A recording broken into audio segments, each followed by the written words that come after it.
Good morning बच्चों। आज की जो हमारी क्लास है फिजिक्स की है। फिजिक्स में जो ये क्लास जो है क्लास 10th एंड 12th के लिए है। 10th और 12th फिजिक्स है। तो आज हमने आप लोगों को बताया था और हम लोग चल भी रहे थे कहीं पर, हमने यहाँ तक करवा दिया था कि अवतल दर्पण के लिए फोकस दूरी का सूत्र। अवतल दर्पण के लिए फोकस दूरी का सूत्र निकालने के लिए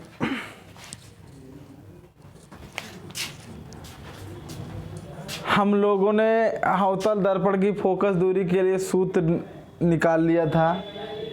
और सूत्र निकालने के बाद में कई सारे फैक्ट भी बताया था कि इसका फिगर क्या होता है, कि रचना क्या होती है, कैसे क्या किया जाता है। तो इसका जो हमने अवतल दर्पण की फोकस दूरी के लिए जो सूत्र निकाला था 1/f बराबर 1/v प्लस 1/u निकाला था। ये अवतल दर्पण की फोकस दूरी के लिए सूत्र था। अवतल दर्पण की फोकस दूरी के लिए सूत्र था 1/f बराबर 1/v प्लस 1/u। तो इसी प्रकार आज हम शुरू करेंगे उत्तल दर्पण की फोकस दूरी के लिए सूत्र। तो उत्तल दर्पण की फोकस दूरी के लिए आज हम लोग सूत्र पढ़ेंगे। उत्तल दर्पण की जो फोकस दूरी होता है उसका वस्तु से दूरी क्या होती है, वस्तु से प्रतिबिंब की दूरी क्या, दर्पण की प्रतिबिंब से दूरी क्या होती है। तो मतलब सब यही सब बातें पढ़नी है। और इन बातों को पढ़ने के बाद में हमें उत्तल दर्पण की फोकस दूरी के लिए सूत्र निकाल देना है। तो और दूसरी बात ये मैं कहना चाहता हूँ कि अगर ये जो सेशन चल रहा है हमारा इस कोरोना वायरस बीमारी में, तो इस कोरोना वायरस बीमारी में घर बैठे आप लोग क्या करेंगे, स्टडी करेंगे, घर बैठे स्टडी। और इस घर बैठे स्टडी का अध्ययन करने के लिए कोरोना वायरस बीमारी में अपने दोस्तों के साथ में, अपने भाई और बहनों के साथ में इस वीडियो को लाइक एंड शेयर, अगर पसंद आए तो लाइक एंड शेयर ज़रूर करिएगा, क्योंकि इससे आप लोगों को आपकी प्रिपेयर जो है हमेशा बनी रहे। और मैंने आप लोगों से जैसा वादा किया था कि आप लोगों को प्रत्येक दिन क्लास मिलेगी, कुछ टेक्निकल प्रॉब्लम होने के कारण से 4-5 दिन क्लास नहीं हो पाई, उसके लिए मैं क्षमा चाहता हूं। तो आज हम शुरू करते हैं उत्तल दर्पण की फोकस दूरी के लिए सूत्र। उत्तल दर्पण की फोकस दूरी के लिए सूत्र। अब देखिए उत्तल दर्पण की फोकस दूरी के लिए सूत्र क्या होता है। तो सबसे पहले हमें ये मालूम होना चाहिए कि उत्तल दर्पण क्या होता है। ये हमारा क्या है, उत्तल दर्पण।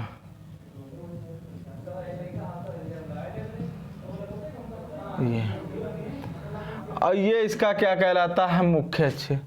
और ये कहलाता है मुख्य अक्ष, ये कहलाता है बिंदु P। और यहाँ पर क्या रखी है, एक वस्तु रखी है। वस्तु से ये क्या रखी है, वस्तु, ये वस्तु है O डैश। वस्तु O डैश मुख्य अक्ष के समांतर एक किरण चलती है। मुख्य अक्ष के समांतर चलने वाली प्रकाश की किरणें जो होती हैं, फोकस से पहली किरण कहाँ से जाएगी, ये फोकस से आती हुई प्रतीत होती है। ये किरण जो होती है फोकस से, परावर्तन के बाद कहाँ से, फोकस से आती हुई प्रतीत होती है। जब ये किरण क्या थी हमारी, ये हमारा क्या कहलाता है, मुख्य अक्ष। ये कहलाता है मुख्य अक्ष, ठीक। अब ये मुख्य अक्ष के समांतर ये किरण जा रही थी। ये मुख्य अक्ष के समांतर चलने वाली प्रकाश की जो किरण है, पहली किरण है, ये परावर्तन के बाद कहाँ से निकल जाती है, फोकस से निकलता था। दूसरी किरण जो होती है, दूसरी किरण दर्पण के बिंदु B से टकराकर, दर्पण के बिंदु B से टकराकर कहाँ पर मिलती है, वक्रता केंद्र C पर मिलती है। वक्र दर्पण के बिंदु B से टकराकर वक्रता केंद्र से आती हुई प्रतीत होती है। वक्रता केंद्र से क्या होती है? आती हुई प्रतीत होती है। तो ये देखा, और ये किरणें जहां दोनों किरणें एक दूसरे पर मिलती हैं वहीं पर जो है अपना प्रतिबिंब बना लेती हैं। तो हम लोग लैंग्वेज में लिखते हैं, माना एक उत्तल दर्पण M1 M2 है। मान लिया एक उत्तल दर्पण जो है M1 और दूसरा M2 है।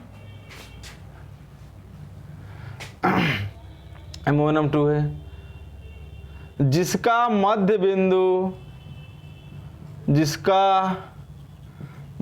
बिंदु P है, जिसे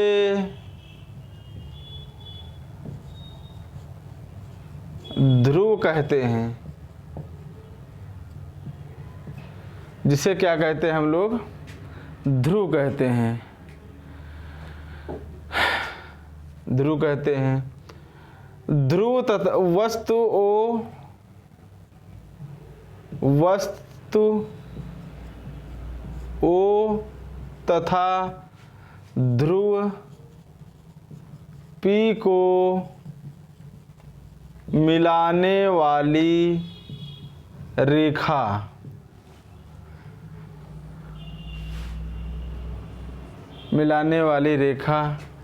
को मुख्य अक्ष कहते हैं। को मुख्य अक्ष कहते हैं। जिसके बाईं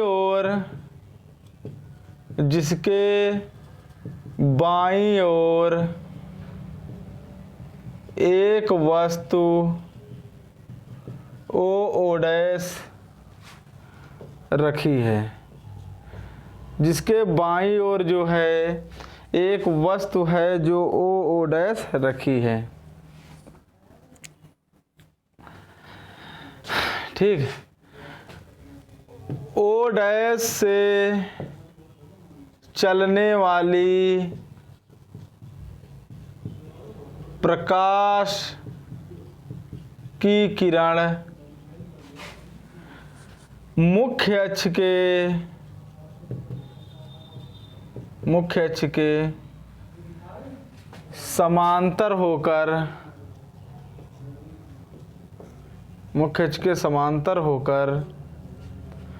मुख्य अक्ष के क्या होकर समांतर होकर परावर्तन के बाद फोकस से आती हुई प्रतीत होती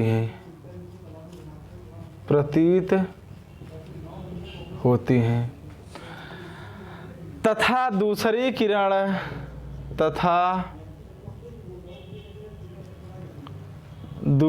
किरण दर्पण के बिंदु से टकराकर दर्पण के बिंदु B से टकराकर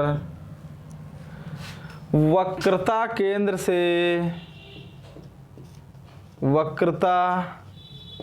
केंद्र से आती प्रतीत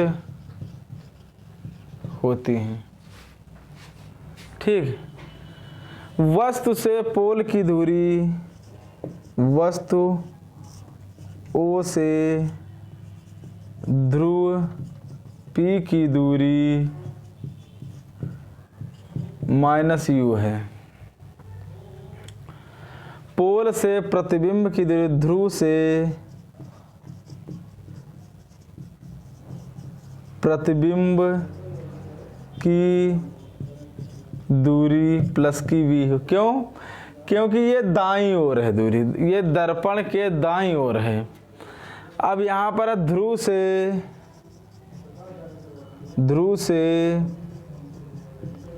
फोकस की दूरी, फोकस दूरी हो जाएगी, वो भी काहे की होगी, पॉजिटिव होगी।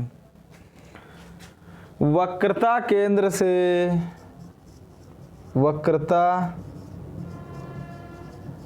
केंद्र से ध्रुव की दूरी प्लस आर होगी। अब हम लोग देखते हैं समरूप त्रिभुज ओ डैश सी ओ तथा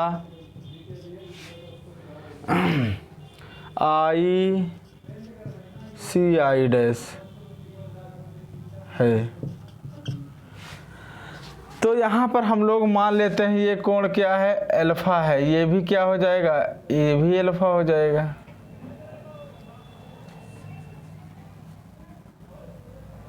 ठीक, यहाँ से एक लंब हमने डाल लिया, ये एन डाल लिया। तो लगाएंगे पहले इस वाली आकृति में हम लोग देखते हैं ओ सी ओ डैश बराबर tan अल्फा बराबर लंब बटे आधार, tan अल्फा बराबर लंब बटे आधार। लंब कितना है इसमें, ओ डैश। इस वाली आकृति के लिए लंब होगा ये, आधार हो गया ये ओ सी। tan अल्फा बराबर, इस वाली आकृति के लिए देखते हैं लंब बटे आधार। लंब कितना हो गया, आई डैश बटे सी आई डैश, समीकरण नंबर 2। अब यहाँ पर लिखेंगे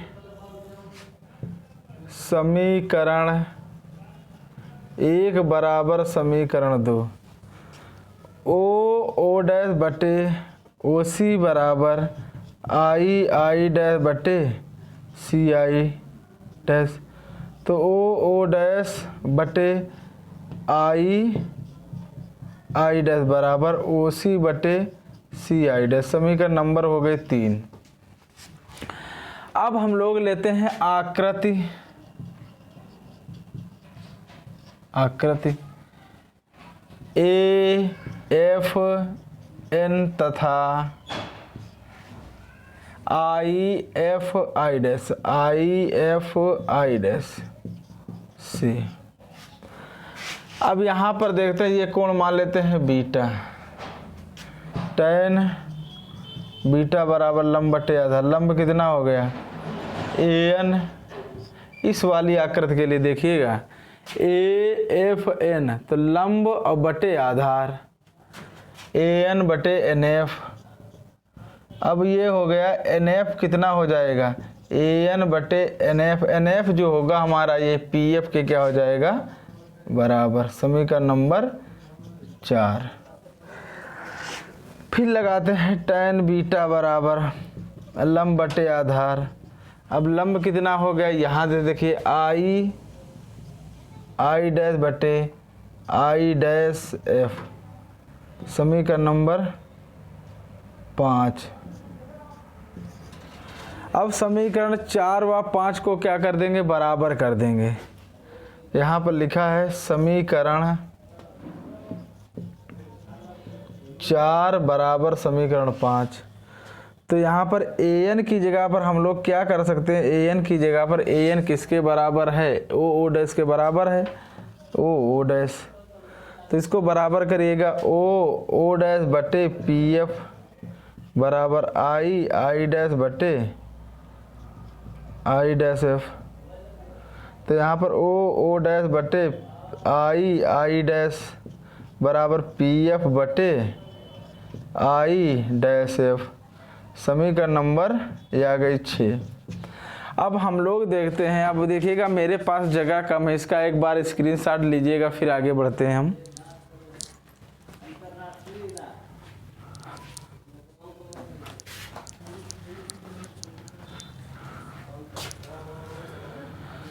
देखिएगा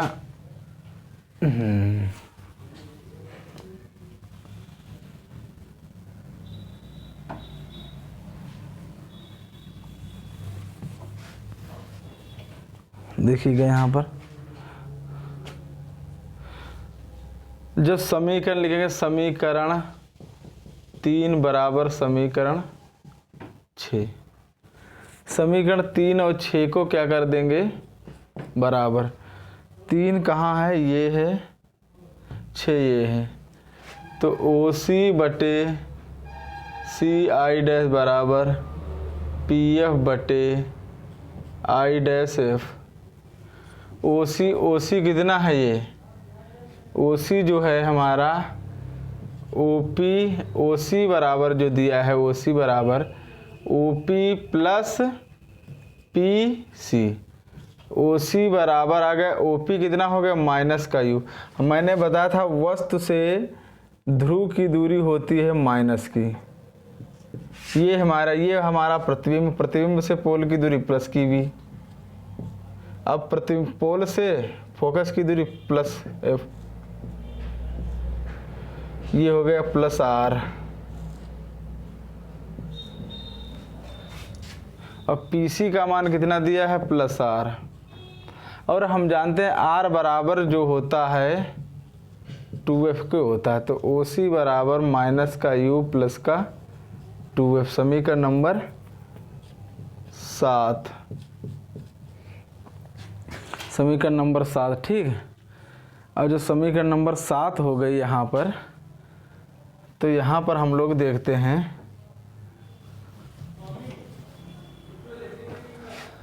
अब POC मालूम है, CI डैश PC बराबर PI dash plus CI dash. अब CI डैश का ही तो मान हमें निकालना है, इसका PC माइनस PI डैश बराबर CI डैश। अब PC का मान कितना दिया है R, माइनस PI का डैश का मान है प्लस का V बराबर CI डैश। अब ये एक मान निकल गया यहाँ से। अब PF बराबर तो हमें खुद मालूम है कितना है, हमारा F है। PF का जो मान है वो कितना है, F है, I डैश F ये निकालनी है। PF बराबर PI dash plus I dash F। PF minus PI dash बराबर I डैश F। PF का मान कितना हो गया F, माइनस PI डैश का मान कितना हो गया V बराबर I dash F, I dash F।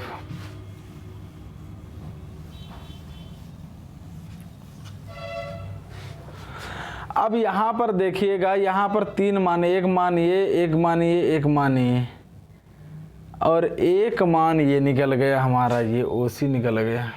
चारों मान मालूम हो गए, मान रखिएगा। मान रखते हैं OC बटे CI डैश बराबर PF बटे I डैश F। अब हम देखते हैं OC का मान कितना, माइनस का U प्लस का 2F बटे CI डैश कहाँ लिखा हुआ है, ये लिखा है। R की जगह पर R माइनस V, R की जगह पर हम लोग क्या रखेंगे, यहाँ पर R की जगह पर रख देंगे 2 R माइनस V है बराबर, इसकी जगह पर F बटे I डैश F का मान कितना F माइनस का V, तो माइनस का U प्लस का 2F बटे R का मान 2F माइनस का V बराबर F बटे F माइनस V। इतना हो गया। तो यहाँ पर इसकी गुणा करें, माइनस का UF प्लस का 2F स्क्वायर प्लस का UV माइनस का 2FV बराबर, इसकी गुणा इसके साथ 2F स्क्वायर माइनस का FV। UV बराबर इसको उधर ले जाएंगे, FV प्लस का UF। दोनों पक्षों में UV F से भाग करने पर, अब लिखेंगे दोनों पक्षों में जब UV F से भाग करेंगे तो देखिएगा क्या लिखना है हमें। तो क्या हो जाएगा, यू वी बटे यू वी एफ बराबर एफ वी बटे you V F plus U F बटे यू वी एफ। अब यू वी से यू वी कैंसिल हो गया, एफ वी से एफ वी, यू एफ से यू एफ कैंसिल हो गया, बचता है जो हमारा 1/f बराबर 1/u प्लस 1 बटे वी। यही क्या आ गया हमारा फोकस दूरी के लिए सूत्र, उत्तल दर्पण की फोकस दूरी के लिए सूत्र। इसका एक बार स्क्रीनशॉट लीजिएगा।